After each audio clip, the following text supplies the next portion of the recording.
Okay.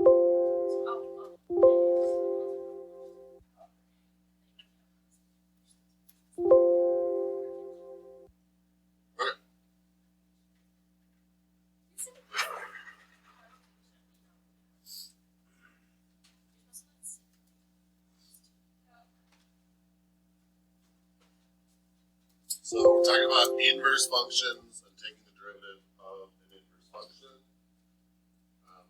Quick refresher on inverse functions. If I gave you like y equals 3x plus 6, let's say, just as a random equation, let's find the inverse of that. I don't know if you remember doing this in pre-calc, but you just flip the x and the y, so they exchange values. So you go x equals 3y plus 6. And then if I solve this for y, it will be the inverse. And I'll show that to you in a second. Let me use different, like easier. So let's say y equals x squared. And I'm going to switch the x, y. So that's x equals y squared. And then solve that for y. And wouldn't you get y equals the square root of x? So inverses undo each other. They're opposites. So the idea is if I told you now, find like, let's say this one's f and this one's g. And I said find f of g of 9. Let's see what we get. So if I plug 9 into g, what would that end up as? End up as 3, right? Because square root of 3. And then if I plug that 3 into f, what would I end up with? I'd end up with 9. So because let me go through that again. Plug 9 into g, so call this g, so plug 9 in here, what's the square root of 9? Is 3. And then f of 3 means plug 3 into here, 3 squared is 9. So because what I started with, I did it to one thing, did it to the other, it's the same thing I ended up with, they're inverses, they're opposites. I want to make this more confusing than it really is.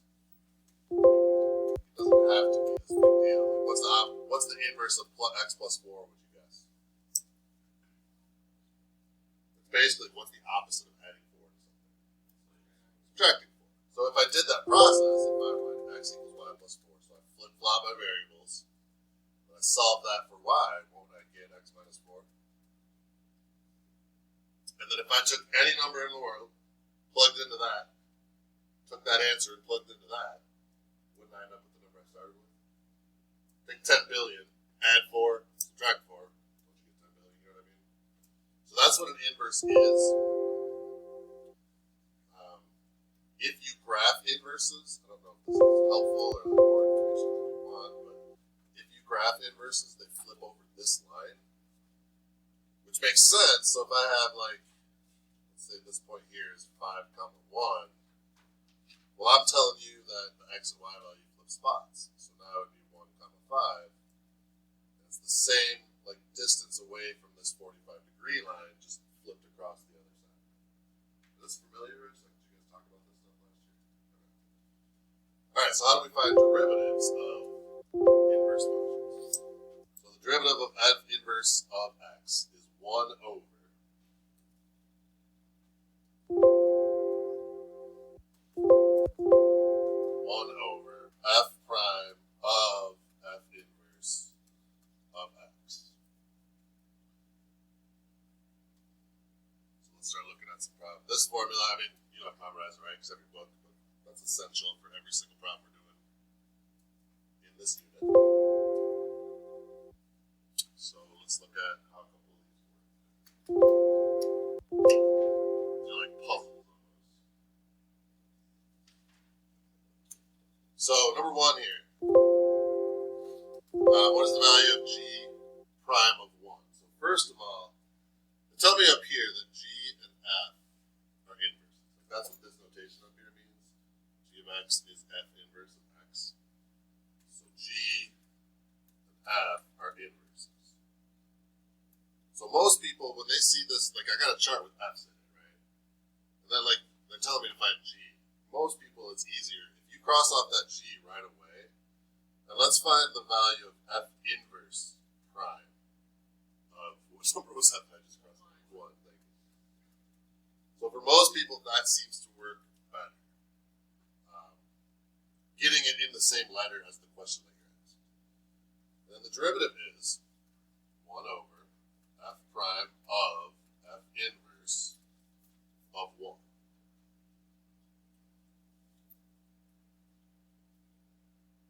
Questions yet? You might not even know what to ask yet. This is a goofy unit. So this is just a definition. All I did was say, okay, no G and F are inverses, so instead of saying G, I'm just going to say F inverse, because they're the same. And then the chart is an F's, and I'm an F's, and we're all on the same F in page. That's funny. Okay, F inverse of 1. This is where people start to get mixed up. So in a normal equation, this is your X, and this is your Y. This is the derivative, so I'm not worried about that yet. That's in a normal equation, X and Y. But I'm looking at F inverse. Looking at F inverse, these guys switch spots. So when I give you this 1, because I'm working with an inverse, it's not the X value. It's the Y value. Because it's an inverse and everything's flipped around backwards. So I'm giving you, normally this is like I give you the X and you find the Y. Right? That's normally how F of X works. Well, now I'm saying that's the Y, find the X. It's inverse, so we go backwards. So what X value has a Y value of 1 attached to it? Is 2. You see that? In a typical way of reading this chart, X would be 1 and you would put a 3 there. Because it's inverses, you read it backwards. So the Y is 1, so I'm going to put a 2 there. So this becomes 1 over F prime of 2. That's the part where most people kind of fall off the train, or whatever you want to call it. From here, it's not bad. From here, it's just plug in. So what's the derivative? Cross off this row. What's the derivative at 2? No inverse, just regular. What's the derivative of X equals 2? Negative 2. So your answer is 1 over negative half. Please let me know when I can go through again, talk about it again, explain it again. Yeah. So you could write the answer as G prime of 1 or F inverse of 1. You could write, if instead of just saying X 1/2, you say it equals. So I could write, I think this is where you put it, so I could write G prime of 1 equals negative 1/2. Yes, can you do that? Or I can write F inverse prime of 1 equals negative 1/2. They'll just say the exact same thing. That's how you're asking. Alright, I'm going to jump to 3. Well, unless there's more. Are there more questions? Should I just do it again? Or should I just go to a different one?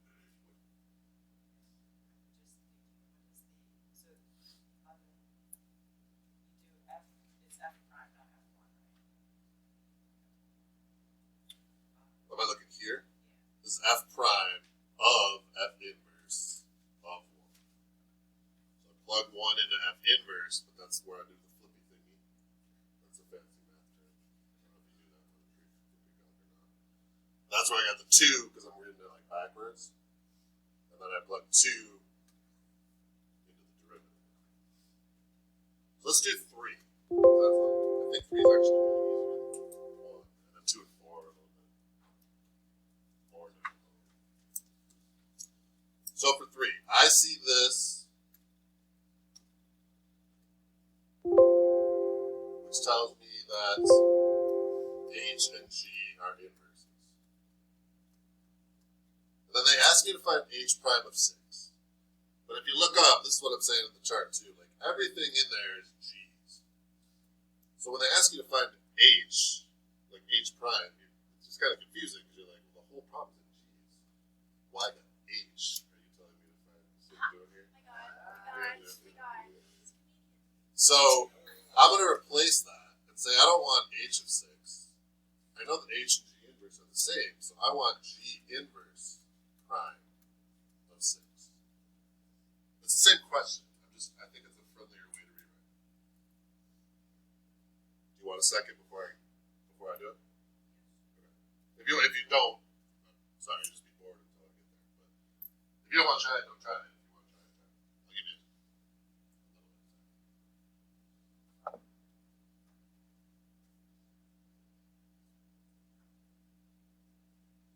time.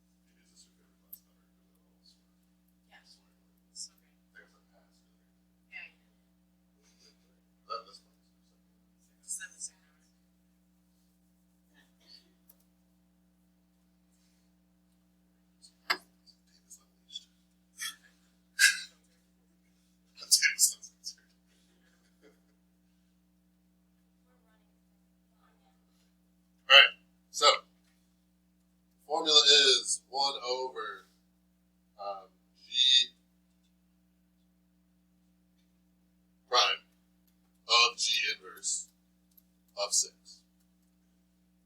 So my first job, because I always work from the middle out, my first job is to find G inverse of 6. So typically that means you're looking for where's the x value 6 and you're finding the y value. But this is an inverse. So which value is this? X or y? This is the y. And you got to find the x that goes with it. So it's here. When y is 6, x is 3. Does that make sense how I'm getting a 3 there? So then it's 1 over G prime of 3. And then they give me G prime of 3 is negative 2. So it's negative half. How's that? Straightforward. Wait for the, at least for this whole unit. No, look at number 4. Before I go on and do more, try number 1 and 2. Here. No. Do number 1 and number. Do number 1 and 2. Yeah, 1 and 2.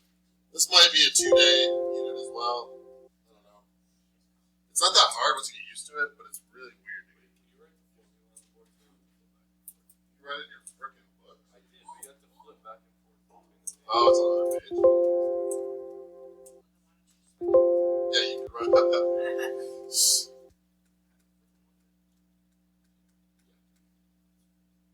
There you go. It's for the people at home. I like to give people what they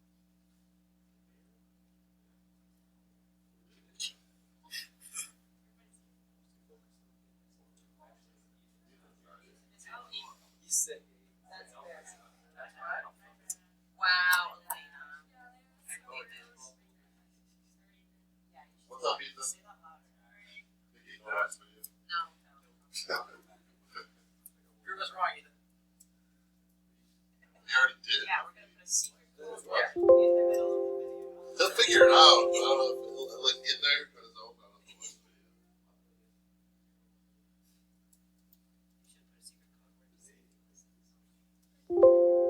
Said like at the last minute, like if anyone watched this far. Oh my God. If you watch this all the way to the end, email me a cupcake. We used to have to turn in lesson plans. Like a teacher, and I had to turn in lesson plans for the whole week to the office. There's a teacher that would write every week on the very end of it. If you read this, I got a Chris $100 bill for you. Come see me. And no one ever came to see me. No one ever read them.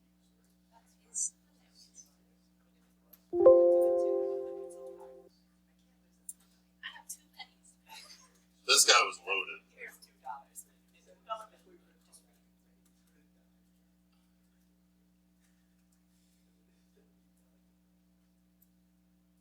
Alright, number 1. I'm sorry, am I going too fast or are we okay?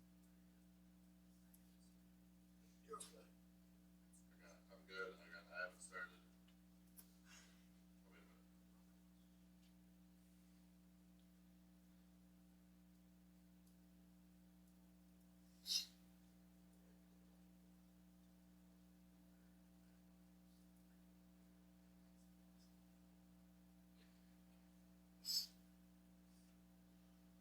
Okay.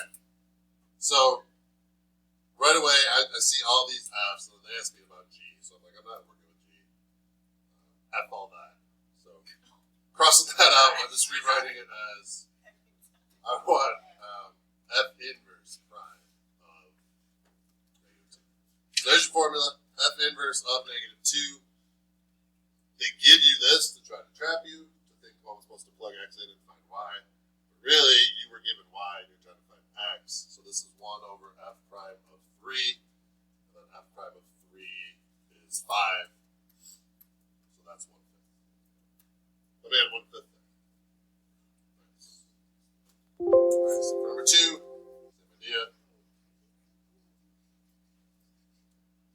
I think you get it, but I think repetition helps still. So G prime, nope, I'm not doing that. I'm doing F inverse prime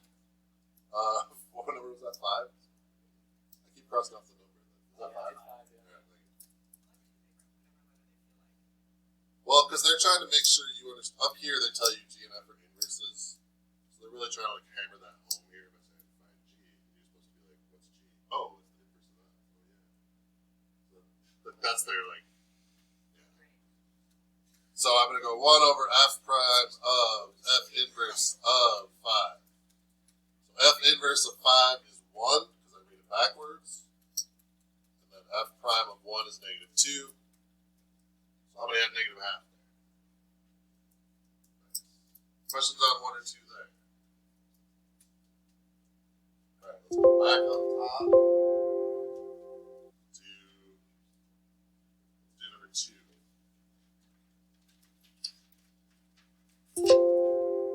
So tangent line looks like that. You gotta remember we're working with inverses.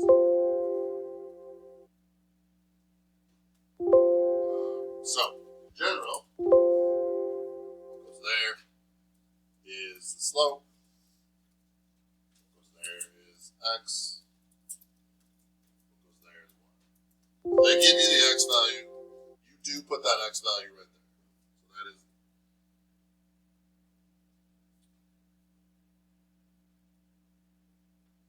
But then it's an inverse function.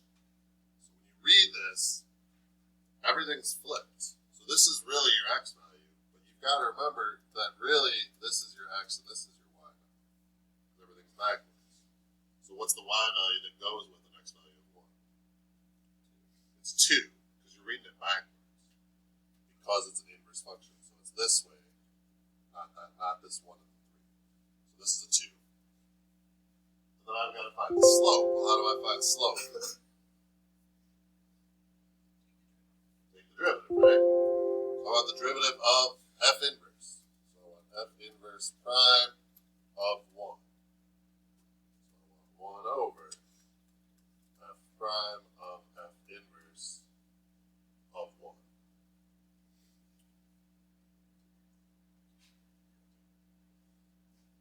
So what is f inverse of 1? Reading here and going backwards, so that's 2. And then what's f prime of 2? Negative 2. So that's what goes in that spot. There's a lot of negative halves. For the answers, you mean? That was right. Questions on 2. Yeah, if you're not sure, go with negative half. Okay, 2? Where'd you get this? Why'd you do this? Alright, let's look at 4. So this is where I was saying, I always tell you the derivative. Alright, so again, I know f from above, f and g are inverses. They're asking me to find g prime of 25. I would much prefer to think about it like find f inverse prime of 25. So I'm going to go 1 over f prime of f inverse of 25. We got a couple more, we got like side jobs to do here before we get back to our main job. We have side quests, exactly. They're not optional side quests. So I've got to find f inverse of 25. So this is f.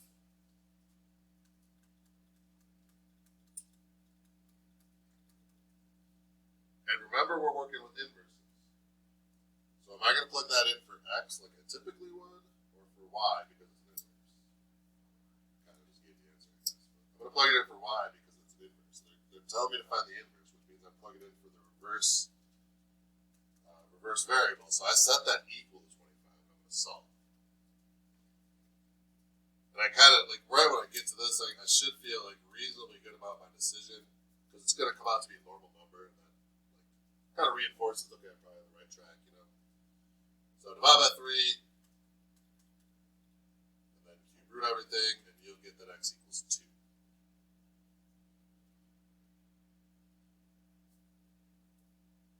So what did I just find? What is this? That's is f inverse of 25, right? So there's a point on this graph, 2, 25. When they're saying find the inverse, they give us the 25, and we just found the 2. So now this is 1 over f prime of 2.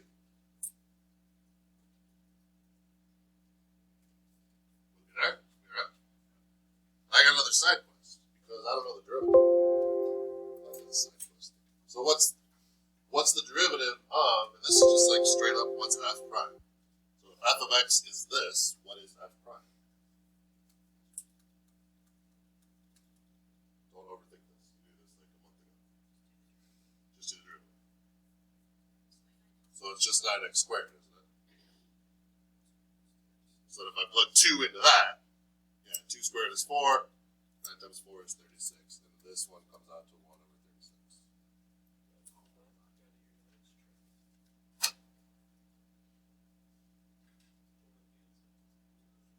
You guys know that trick? There you go. So like 9 times, from your perspective, 9 times 2, it's 18, so there's 1 finger over here and over here. 9 times 3 is 27. Somebody in here is like blowing their mind right now. A bunch of you are really bored. 9 times 4, 36, and there's 3 over here. You've never seen that before? I can't do my You never did that? Oh, I did, but I can't How do many my have you ever seen? grade. Really? No, never? No, I used Flash. I have seen that. Little did you know you could have been cheap with your finger. So it was like, no, I just did 9 times 5 is 5 times 10 minus 5. Well, that's fine. 9 times 5 is 5 times 10 minus 5. Yeah, but like, that's just a lot. 49. That's just a lot. Alright, I want you to go up to.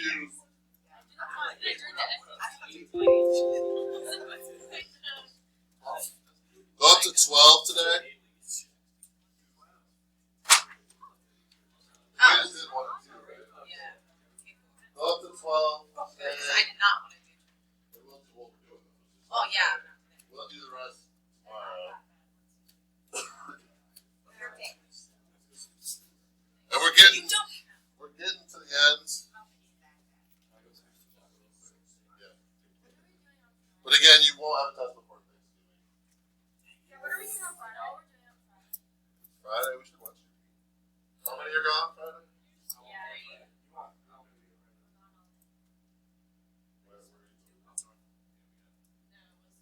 You got a thing, you got a college, you're hunting. You're a college student, you gotta go. I said a lot more. Yeah, I got to say it. No, but you retired for 10. I was going to say the mountain. Now, it's my first mountain.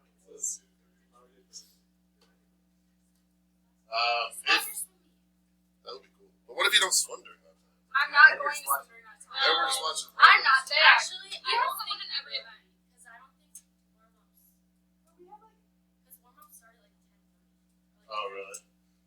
You might be able to watch the men thing movie there. I want that. I can watch. We can. Can watch warm-ups. The last person.